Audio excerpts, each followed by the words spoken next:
Hello students, happy monsoon. तो आज हम क्या करने वाले हैं? आज हम करने वाले हैं रिवीजन। Yes, revision. किस चीज का रिवीजन? देखो, अब तक हमने कितने चैप्टर्स कर लिए हैं? हमने अब तक कर लिए हैं चैप्टर 1 to 4। ओके, 1 2 3 एंड 4 हमने 4 चैप्टर्स कर लिए हैं और 4 चैप्टर से रिलेटेड हमने प्रैक्टिकल भी कर लिया है। तो अब हम क्या करेंगे? अब हम रिवाइज करेंगे, क्योंकि रिवाइज तो कभी हुआ ही नहीं है सारा, है ना? तो अब हम क्या करेंगे? रिवाइज करेंगे। आज हम रिवाइज करेंगे चैप्टर 1। ओके, तो आप लोग भी अपनी टेक्स्ट बुक ओपन कर लो। मैं भी यहाँ पे टेक्स्ट बुक ओपन कर लेती हूँ।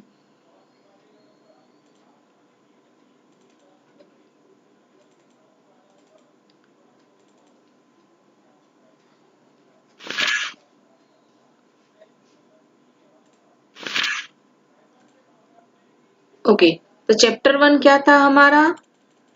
चैप्टर 1 था हमारा द कंप्यूटर सिस्टम। इस चैप्टर में हमने क्या लर्न किया था, याद है आपको? नहीं याद है, इसीलिए तो मैं रिवीजन करवा रही हूँ। ओके, इस चैप्टर में हमने लर्न किया था कि हाउ कंप्यूटर वर्क्स, कंप्यूटर के अंदर क्या क्या होता है, फिर कंप्यूटर के इनपुट और स्टोरेज डिवाइस, कंप्यूटर के फीचर्स, और हमने कंप्यूटर्स के बारे में लर्न किया था, टाइप्स ऑफ कंप्यूटर। ओके, तो सबसे पहला टॉपिक है हमारा कंप्यूटर। तो कंप्यूटर क्या है? तो computer is an electronic machine. Computer क्या है? Computer is an electronic machine.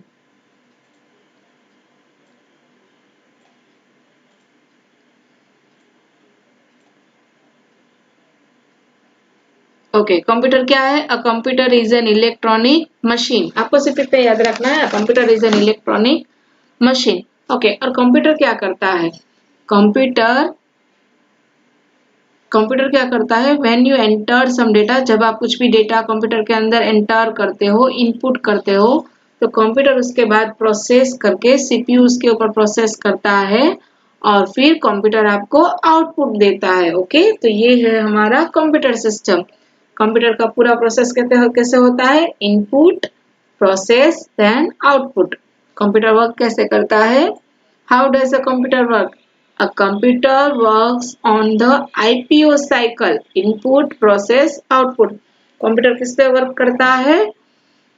Computer work करता है आईपीओ साइकिल पे, इनपुट, प्रोसेस, आउटपुट। ओके, चलो अभी देखते हैं इनपुट क्या होता है।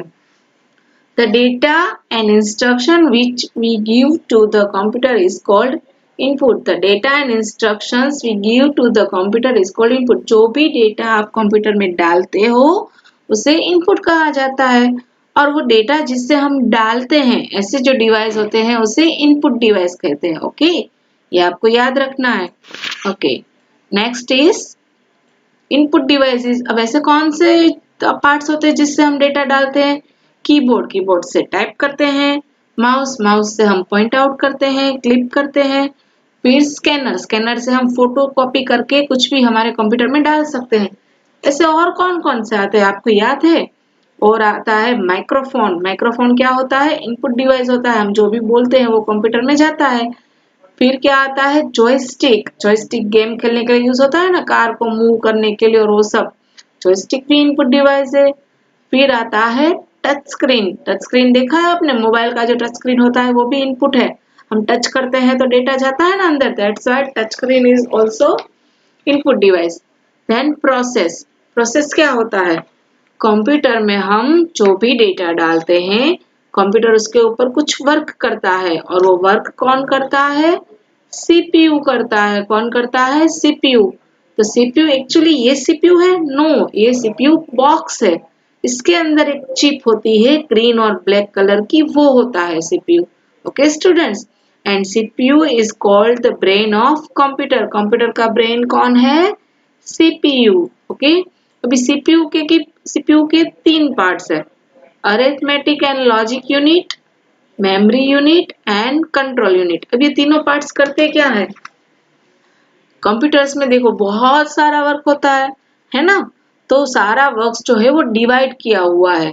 जैसे हमारे घर में भी कोई वर्क होता है तो सारे वर्क डिवाइड किए होते हैं। खाना मम्मी बनाते हैं, बर्तन या कपड़े कोई काम वाले आते हैं तो वो करते हैं। वैसे सारा का सारा वर्क हमने डिवाइड करके रखा होता है ना। हमारे रूम का सारा कचरा साफ, हमारे रूम को ठीक से करना, बुक्स रखना, वो सब हम करते हैं। तो ऐसे ही सारा वर्क्स कंप्यूटर का भी डिवाइड किया हुआ होता है। तो कंप्यूटर में arithmetic and logic unit, memory unit and control unit, ये 3 यूनिट है। Okay, arithmetic and logic unit क्या करता है? सारा कैलकुलेशन रिलेटेड वर्क करता है। मेमोरी यूनिट क्या करता है? वो डेटा स्टोर करता है। क्या करता है? स्टोर करता है। और कंट्रोल यूनिट क्या करता है? वो कंप्यूटर के सारे पार्ट्स के बीच में कोऑर्डिनेट्स करता है। ओके, चलो now next is output device. अब आउटपुट क्या होता है? Output means when we enter some data and computer process on it, then computer give us result, that is output. Computer में हम कुछ भी डेटा डालते हैं, कंप्यूटर उसके ऊपर वर्क करता है, और वर्क करने के बाद कंप्यूटर जो हमें जो भी इंफॉर्मेशन देता है, that is output. Okay, output कैसे होता है? आउटपुट सॉफ्ट कॉपी भी हो सकता है और हार्ड कॉपी भी हो सकता है। अब ये सॉफ्ट कॉपी क्या है और हार्ड कॉपी क्या है स्टूडेंट्स? देखो, सॉफ्ट कॉपी मीन्स जो भी कंप्यूटर के अंदर दिख रहा है, अभी ये फाइल्स आपको कंप्यूटर के अंदर दिख रही है, तो ये सॉफ्ट कॉपी है जिसको आप देख सकते हो but you can not touch. For example, ये जो सॉफ्ट कॉपी है इसको आप देख सकते हो बट आप इसको टच नहीं कर सकते हो, तो ये सॉफ्ट कॉपी है। बट जब भी ये फाइल में प्रिंट कर दूं और हाथ में आपको वर्कशीट दे दूं तो वो हार्ड कॉपी हो गई। ओके, चलो अभी एग्जांपल्स क्या है आउटपुट डिवाइस के? Monitor, printer and speakers. जो डिवाइस हमें आउटपुट दिखाते हैं दे आर आउटपुट डिवाइस। तो अभी हम फाइल किस में देख रहे हैं? मॉनिटर में, तो मॉनिटर आउटपुट डिवाइस है। प्रिंट किस में निकलती है? प्रिंटर में, तो वो भी आउटपुट डिवाइस है। वॉइस किस में सुनाई देता है? स्पीकर में, तो वो भी आउटपुट डिवाइस है। ओके, ये है पूरा कंप्यूटर का सिस्टम। और कौन कौन से आउटपुट डिवाइस होते हैं मॉनिटर, प्रिंटर, स्पीकर के अलावा? आपको याद है? ओके, आप सोच के बताओगे और कौन कौन से होते हैं। Okay okay, now see storage. When you have finished working with your data, you can store it in a more permanent form called storage. See, storage क्या होता है? Storage मतलब क्या होता है? हम कोई भी फाइल हमारी सेव करते हैं कहीं पे भी, तो वो स्टोरेज है। और स्टोरेज करने के क्या क्या पार्ट्स होते हैं? हार्ड डिस्क होता है, सीडी डीवीडी होता है, पेन ड्राइव होता है। हार्ड डिस्क जो है वो परमानेंट हमारे कंप्यूटर के अंदर होता ही है। Okay, CD DVD pen drive हम अलग से लगाते हैं, वो ऑलरेडी उसके अंदर होता नहीं है, हम उसको कभी भी लगा सकते हैं यूज करने के लिए। सबसे ज्यादा डेटा हार्ड डिस्क में स्टोर होता है, फिर पेन ड्राइव में होता है और फिर सीडी डीवीडी में होता है। ओके, चलो next is features of a computer. Computer के फीचर्स क्या होते हैं? चलो देखते हैं। स्पीड, कंप्यूटर कितनी स्पीड से काम करता है ना?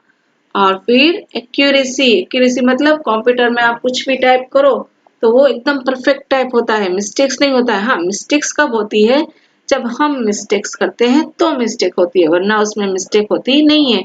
फॉर एग्जाम्पल, कंप्यूटर का स्पेलिंग COMPUTER लिखना था, आपने लिख दिया CMPUTER, तो वो तो भूल गए। तो कंप्यूटर आपको एरर देगा कि यहाँ पे मिस्टेक है, बट अगर आप इग्नोर कर दोगे और प्रिंट निकाल दोगे तो फिर वो स्पेलिंग रॉन्ग ही आएगा। बट कंप्यूटर ने रॉन्ग नहीं दिया है, आपने रॉन्ग टाइप किया था इसलिए रॉन्ग आया है। Okay, then diligence. डिलीजेंस क्या होता है? कंप्यूटर कभी भी थकता नहीं है, कितना भी काम आप कंप्यूटर से करवा लो, कंप्यूटर तो कभी भी नहीं थकेगा। हमें कोई पूरा दिन हमारे पास काम करवाए, हम तो थक जाते हैं, बट कंप्यूटर कभी भी थकता नहीं। यहाँ खराब हो जाता है कभी कभी, है ना? ओके, मेमोरी, कंप्यूटर की मेमोरी कितनी शार्प होती है? कंप्यूटर में सारे स्टूडेंट्स आके अपना डेटा सेव करते हैं तो सबका डेटा कंप्यूटर को याद होता है। 4-5 साल पहले आपने कोई फाइल सेव करके रखी हो तो वो फाइल भी कंप्यूटर आपको वापस देता है अगर वो आपने डिलीट नहीं की है तो। ओके, देन मल्टीटास्किंग, कंप्यूटर कितना काम करता है? कंप्यूटर पे आप सॉन्ग सुन सकते हो, टाइप कर सकते हो, नेट पे सर्फ कर सकते हो, डाउनलोड कर सकते हो, गेम्स खेल सकते हो और ईमेल्स पे लाइव चैट कर सकते हो ऑनलाइन। अभी गूगल मीट में और सब में हम कर रहे हैं ना, तो वो भी आप कर सकते हो कंप्यूटर पे। तो कंप्यूटर तो मल्टीटास्किंग हो गया। अच्छा, आप मल्टीटास्किंग हो क्या? आप एक साथ बहुत सारे काम करते हो? सोच के बताना। ओके, चलो now types of computer. Computer के कितने टाइप्स होते हैं? देखो कंप्यूटर जब बना स्टार्टिंग से अब तक तो उसमें बहुत सारे चेंजेस आ गए। जैसे हम छोटे थे फिर हम बड़े हुए, हमारे में चेंज आया, हम उससे बड़े हुए चेंज आया। हमारे में जैसे चेंज आते गए वैसे कंप्यूटर में भी चेंज आते गए और कंप्यूटर अपनी जनरेशन के हिसाब से कंप्यूटर में भी चेंज आते गए। वो अलग एक पूरा हिस्ट्री है कंप्यूटर का। अभी हम लर्न करेंगे कंप्यूटर कितने टाइप्स के आते हैं। ओके, माइक्रो कंप्यूटर्स हम लोग जो यूज कर रहे हैं, डेस्कटॉप कंप्यूटर, हमारी लैब में जो है वो डेस्कटॉप कंप्यूटर है। लैपटॉप और टैबलेट आपको पता है दोनों कैसा होता है, और स्मार्टफोन भी पता है। ओके, ये डेस्कटॉप कंप्यूटर हमारी लैब में है जिसमें सीपीयू होता है, कीबोर्ड माउस होता है। ओके, देन लैपटॉप क्या होता है जिसमें सिर्फ एक कीबोर्ड होता है, अपने उसमें स्क्रीन में अटैच होता है, सीपीयू होता नहीं है। और टैबलेट में तो कीबोर्ड भी नहीं होता है। ओके, तो ये हो गया micro computers. Then mini computers. Mini computers क्या होता है? ये mini computers are small general purpose computers having a capability to serve a number of users. See, ये क्या होता है? एक कंप्यूटर ऐसा होता है कि जिसमें बहुत सारे लोग काम कर सकते हैं। ये आपको एयरपोर्ट्स पे या वहाँ कहीं पे ये दिखेंगे ये कंप्यूटर्स, जिसमें हम टिकट्स और वो सब चेक कर सकते हैं। Main frame computers. These computers are very large, fast and powerful computers. Some mainframe computers are so big that they require as much large space as that of room. Main frame computers हम use नहीं करते हैं, ये बड़ी बड़ी कंपनियों में और उसमें यूज होता है, हमारे यूज का नहीं है। ये बैंक्स में और उस सब में होता है यूज। ओके, ये घर पे यूज करने वाली चीज नहीं है। और सुपर कंप्यूटर तो बिल्कुल ही हमारे काम का नहीं है, वो तो साइंटिस्ट और वो लोग सब उसको यूज करते हैं। ओके, आपको पता है इंडिया ने अपना फर्स्ट सुपर कंप्यूटर बनाया था, उसका नाम क्या था? उसका नाम था परम। जो हमारा फर्स्ट सुपर कंप्यूटर था उसका नाम क्या था? परम। ये पूरा बड़ा कंप्यूटर है, सुपर कंप्यूटर। ओके स्टूडेंट्स, अब आपको सब समझ में आ गया? ओके, अब आप होमवर्क में क्या करोगे आज? होमवर्क में आपको करना है, आपको इनपुट डिवाइस और आउटपुट डिवाइस का लिस्ट बनाना है अपनी नोटबुक में। क्या करना है? इनपुट डिवाइस ये 3 तो लिखने हैं, इसके अलावा आपको नेट पे से सर्च करके और लिखने हैं। आउटपुट डिवाइस में भी आपको ये लिखने हैं, इसके अलावा भी लिखने हैं। और फिर आएगा स्टोरेज डिवाइस। स्टोरेज डिवाइस भी आपको इससे अलावा लिखने। देखो 3 इसमें दिए हैं, आपको बाकी के नेट पे से सर्च करके कहीं से भी सर्च करके लिखने हैं और वो आपको अपनी नोटबुक में हेडिंग देना है। पहले हेडिंग क्या दोगे? रिवीजन। क्या हेडिंग लिखोगे? रिवीजन। नोटबुक में हेडिंग दोगे रिवीजन चैप्टर 1 और फिर लिखोगे list of input device, list of output device and list of storage device. Okay, इतना करके आप लिख लोगे। Okay students, bye bye, have a nice day.